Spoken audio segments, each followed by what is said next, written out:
आपकी हालत हमारे गुरुदेव की भी।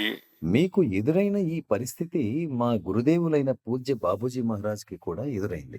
వారి తండ్రి గారికి బాబూజీ ధ్యానం చేస్తుంటే చాలా విచారంగా ఉండేది. ధ్యానంలో మునిగిపోయి కుటుంబాన్ని వదిలేసి ఏదో ఒక రోజు సన్యాసి అయిపోతాడేమోనని భయంగా ఉండేది.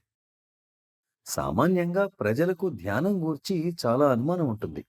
రోజూ ధ్యానానికి వెళ్తూ ఉంటే ఇల్లు ఏమవుతుంది అనే చింత ఉంటుంది. కానీ కళ్ళు తెరిచి కూడా మీరు ధ్యానం చేయండి. బాత్రూంలో 10, 15 నిమిషాలు ఎక్కువ సేపు ఉండి ధ్యానం చేసుకోండి. నిద్రపోతున్నట్లుగా నటిస్తూ ధ్యానం చేయండి.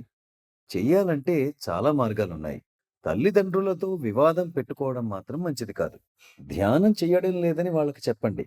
లేదా మీరే చెప్పండి నేనేం చెయ్యాలో, ఎలా చెయ్యాలో అని అడగండి.